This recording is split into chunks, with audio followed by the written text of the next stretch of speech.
आप सभी को जय श्री राम।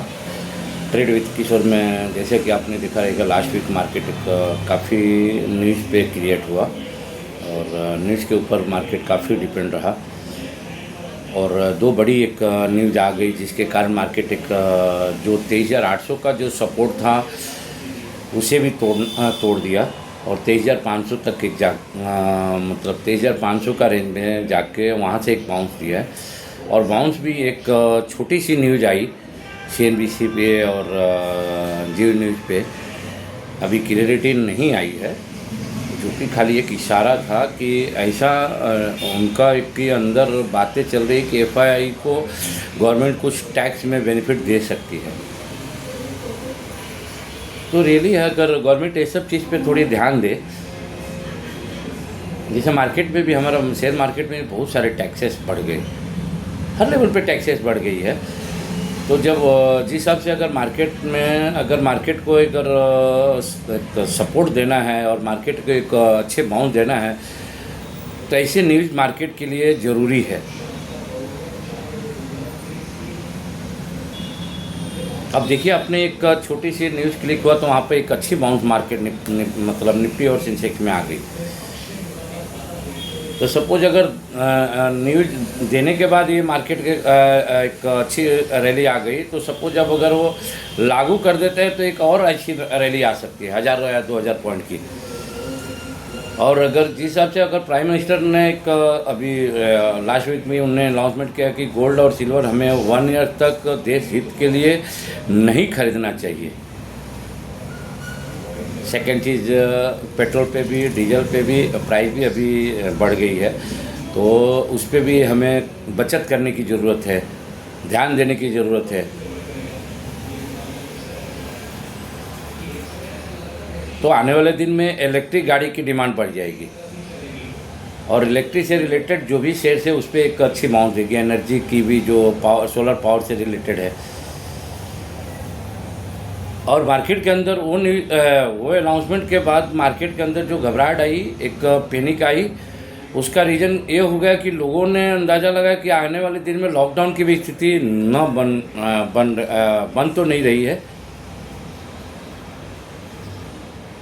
और कभी कभी हमारे प्राइम मिनिस्टर का साहब का अगर 8 बजे का जो अगर कुछ भी अनाउंसमेंट आता है तो लोग के अंदर एक काफ़ी घबराहट होने लगती है, क्योंकि सारे जो अनाउंसमेंट आई हो 8 बजे 8 PM ही आई है। नोटबंदी हो, लॉकडाउन हो, बहुत सारी चीज़। तो हमें एक और चीज़ कहना है कि मार्केट में हमें समझदारी से, और अगर ट्रेडर हैं आप तो स्टॉक को कैरी न करें, क्योंकि रातों रात कल कौन सी न्यूज़ आ जाए उस हिसाब से मार्केट सेकेंड डे क्या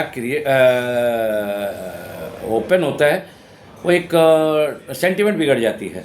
तो हमें ये सब चीज़ को ध्यान में रखते हुए अगर आप शेयर मार्केट में अगर आप ट्रेडर हैं तो इस चीज़ को ध्यान रखिए कि कोई भी स्टॉक को कैरी ना करें। ट्रेडिंग अगर करना है तो ट्रेडिंग के हिसाब से पोजीशन 0 लेके चले। अगर इन्वेस्टमेंट के हिसाब से अगर आप काम कर रहे हैं तो पोजिशनल में आप लेके चले अच्छे स्टॉक, क्योंकि ऐसे मंदी में ही अच्छे स्टॉक आपको चॉइस करने को मिलता है। काफ़ी सेक्टर आप देखिए 50% डिस्काउंट पे चल रहे हैं और मेरा मानना है कि ये लंबे पीरियड तक नहीं रहने वाला है। अगर पोर्टफोलियो में अगर आप ये पोजिशनल पोर्टफोलियो में अगर आप अच्छे स्टॉक जमा करें तो आने वाले दिन में 30-40% रिटर्न आपको आराम से मिल सकता है मार्केट का। और एक चीज़ मैं और कहना चाहूँ, जैसे सपोज अगर आप मार्केट से आपको डर लग रहा है तो म्यूचुअल फंड भी एक अच्छा प्लेटफॉर्म है जहाँ पे आप SIP कर सकते हैं।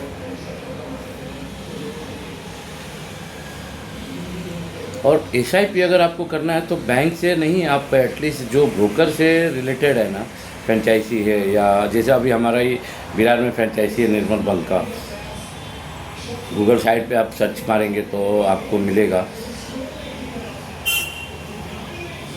तो हमारे इधर प्लेटफॉर्म में ऐसा है कि हम म्यूचुअल फंड जो रिटर्न मिल रहे हैं हम उस पर हम फोकस करते हैं।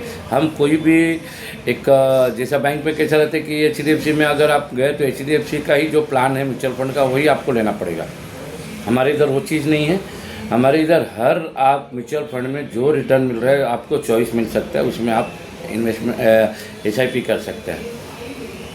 और SIP आपको SIP एक आने वाले दिन में अच्छा बेनिफिट दे सकती है और अभी भी दे रही है।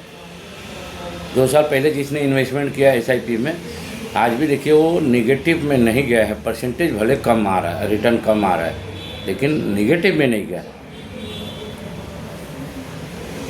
तो आप सभी को धन्यवाद। जय हिंद, जय महाराष्ट्र।